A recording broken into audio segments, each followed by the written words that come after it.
Right, everyone welcome to the stage, Will Greenwood. Yeah, thanks. That's very, very kind of you. I'm a Blackburn Northern monkey. Who actually knows who I am? Who hasn't got a Scooby-Doo? Great, perfect. The people who haven't got a clue are my perfect audience. Give you a very quick background.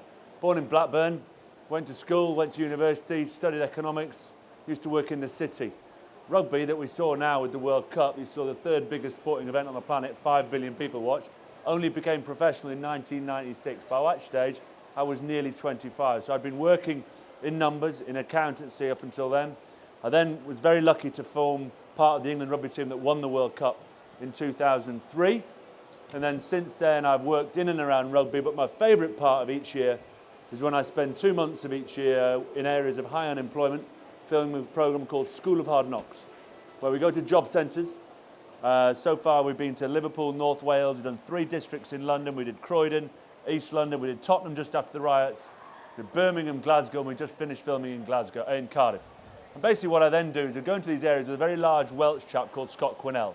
You might have seen him on the postcode lottery. Wonderful, wonderful man. And we try and help lads get a grounding in life, get an understanding of the importance of the simple basics of communication skills, body posture, self-belief, confidence. I'm going to show you a little video now, but it's just to give you an insight with some of the boys that I work with over the course, and then what I'll then do is rewind a little bit and tell you how we managed to win a World Cup with a pretty average team. And just to put it into context, who loves football? You love football. So I'll put it into context. We won the World Cup in 2003.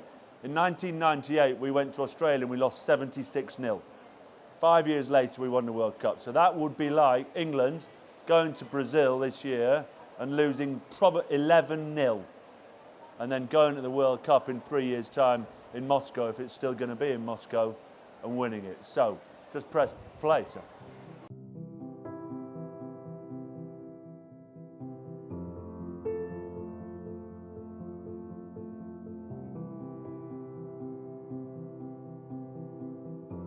School of Hard Knocks uses the values of rugby to help give unemployed men a focus in life, the ultimate goal being employment. In life, look at the people that are doing well. Find out what they do to get to where they get to. I don't want to be a bum no more. I don't want to be doing cool. What did you have for breakfast? Absinthe. We all need help. It's about asking us for help. For me, it's a privilege coming back down here. I used to play down here as a kid, so it brings back memories for me. Being a hard knock is not about being hard. It's about doing what's right and what's proper and being in a team and being supportive of that team.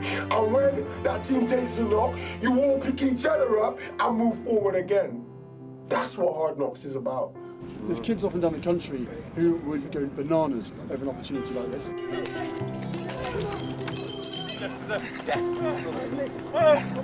I always say to people in life, it's not about where you start, it's about where you finish. Oh my God, oh my God, oh my God, oh my God. This program has made real and lasting changes in every single person's life, including myself. What have you got? What have you got? Let's do it, boys! Good effort! It's fantastic, the teamwork and the respect you have for others. And what I think what's key for these guys is that sort of built-up aggression that a lot of people have. You get a chance to legally get out of here.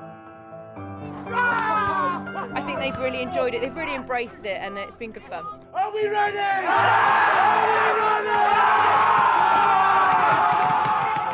It's just helped me better than I can explain it. It's helped me a hell of a lot. Really love that.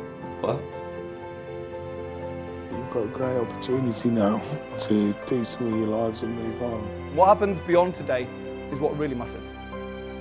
Today is an opportunity for them to go in and meet people who are throwing their double doors wide open. Now I can look forward to what I can do rather than looking back on what I haven't done.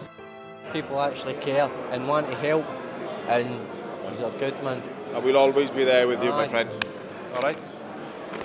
This jersey is more valuable now than it was 80 minutes ago. Thank you, thank you, thank you.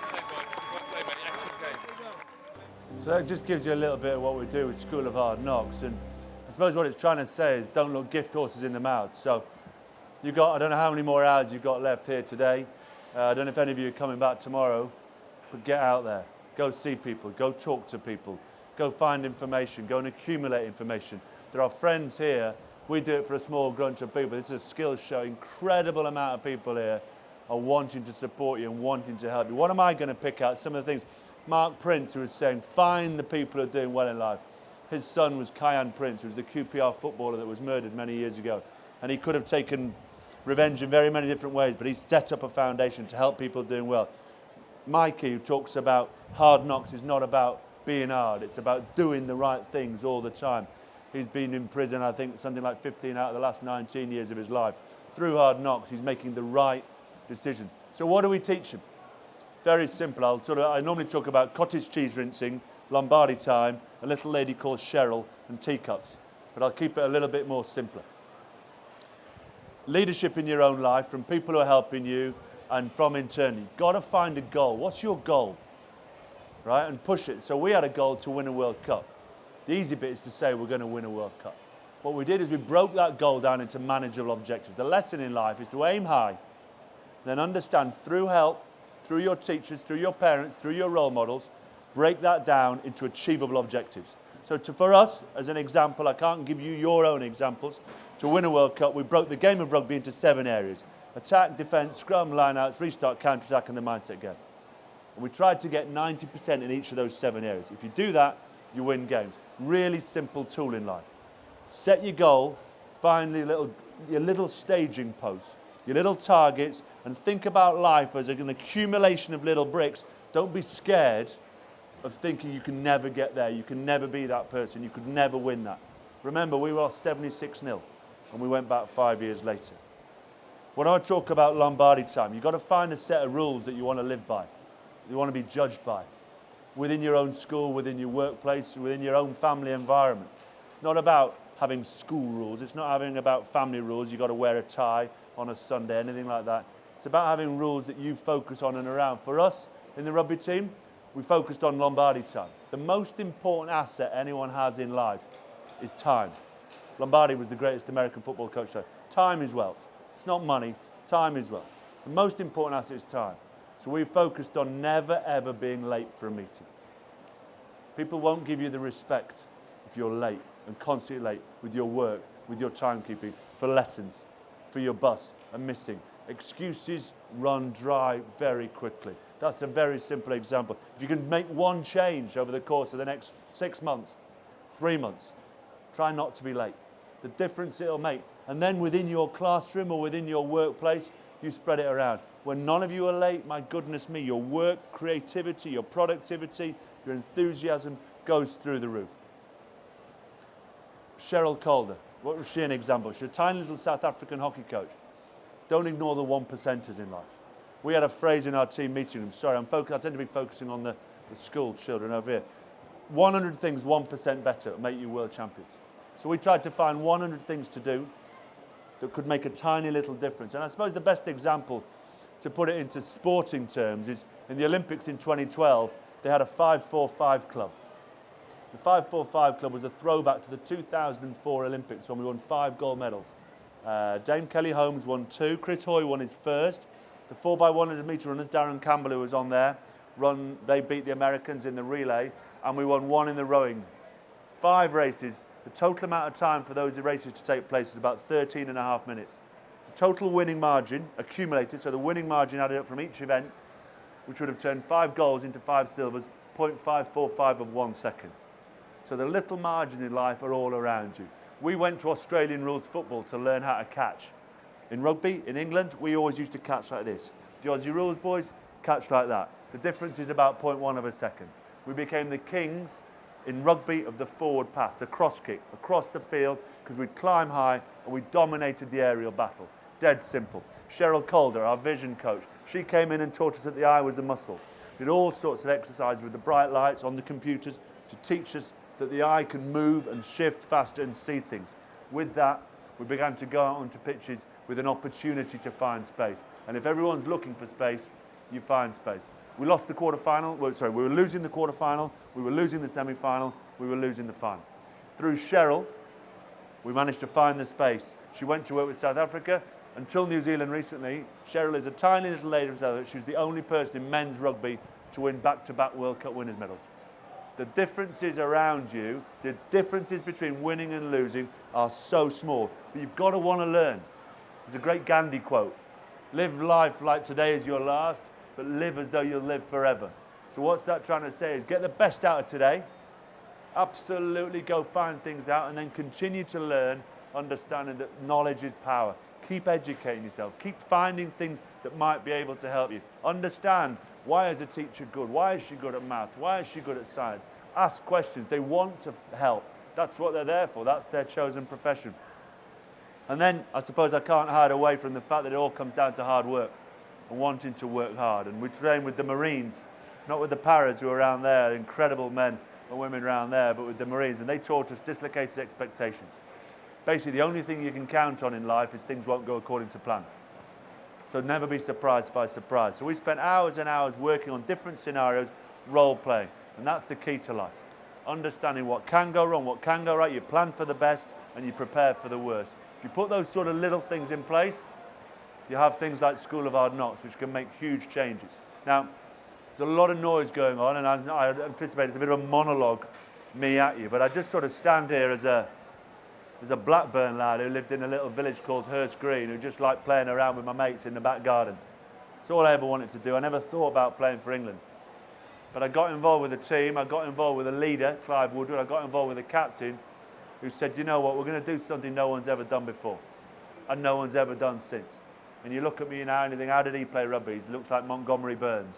Most people call me Rodney Trotter. You know, I wasn't meant to play rugby. I'm a skinny geek. But what I was I was quite good at finding space and I had really good hands. And I aligned myself with a bloke called Mike Tyndall in the centre, who's tough as old boots from Wakefield. He did the tough stuff, I tried to find their space. He was the piano shifter, I was the piano player. So you don't have to have the answers to everything. If you align yourself with good people in and around you, you can do something better. None of us will ever say we were the best players in the world. Not one of us in that team would ever stand down a camera lens and say, I was the best player. If you got those other 14 lads on this stage tonight, this afternoon, we might be 42 years old, you know what? We'd still take anyone on. We would still take anyone. Stick us in a World Cup now as 42-year-olds, we would go down scrapping and fighting for each other. Because the trust we created with our rule system, because the belief we had, because in that goal, whilst it seemed like an impossible goal, we'd broken it down and said, you know what, we can hit 90%, we can do 90% in that, we can do this, break it down. Don't worry about that big shiny gold trophy. Think about what it takes to get that big shiny gold trophy and put them into place. And I talked about the 1%ers, and then I finished with the harder you practice, the luckier you get. Dead simple in life. Gary Player, golfer. The harder you practice, the luckier you get. It means you've got a graft. Just been with Theo Paphitis.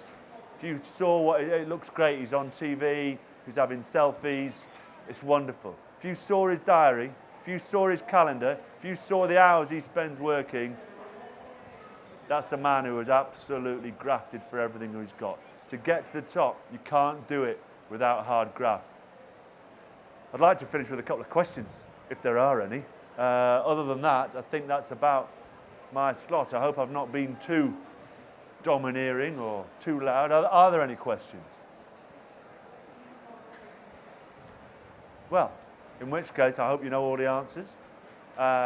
Good luck, teachers. My mum and dad were teachers for 35 years. I'm probably going to go back into teaching soon. Love doing what you're doing. Kids, get yourself out there, enjoy the opportunity. He was the guy from Storage Hunters. Heavy D, is he? Yeah, he started on School of Hard Knocks. We said, give us the opportunity to help you out. He wanted to be an actor. We put him in a job. He went to the comedy store.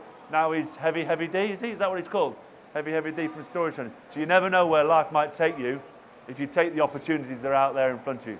To this side of the room, sorry for ignoring you slightly. I've got a slightly bad neck from South Africans kicking my head in about 15 years ago. I can't actually turn that way, so I tend to focus on the left-hand side, and they're also much younger than you. So thank you very much indeed for your time. There is a question. Good man, brave man. What position was I? I was a centre. So if you determine, do you play football? Rugby, so rugby, do you know what? So I'm a centre, 12 or 13. About 10 tackles a game is on the average, about 15, 20 passes, couple of kicks. That was my speciality. Then there are the props, the forwards, Jason Leonard, bend over, push. The amazing thing about rugby, my favourite bit is the national anthems on a rugby. Because on football, great, but they're all about the same height, apart from the goalkeeper who's a bit taller. Cricket, they're all about the same height. What I love about rugby is I could make a team out of you right now, because there's a position on a rugby field for everyone. And if you do one thing, I'm not campaigning for you to go and join your local rugby club. If you want to find a load of mates and find a good place to have a good time and have an excuse to get rid of your physical energy and you're stressed at school, you're having a rubbishy day, you want to go to a rugby club, where are you from? Bath. Well, you've got hundreds of rugby clubs. Don't worry about going to Bath and aiming there just yet. Go and join your local rugby club. They are the best place on the planet, because there you'll find a QC, you'll find a plumber, you'll find a solicitor, you'll find a sparky, you'll find a soldier. And what you'll find is a group of people, if you turn up with your boots where you've got a passport to the rest of the world, they will help you out. Sport will help you out. Find your local community club. There is nothing better to find a group of friends and a core of your social group in your local sports club. That's my party political broadcast done for sport. In the meantime, this, my friends, we never had of our generation. This, where you are right now, is exceptional. There are people here willing and able to help you and steer you on the right path. Don't go home tonight with regrets and wishing you had. Have a lovely day. It was a pleasure to speak to some of you, and good luck with everything.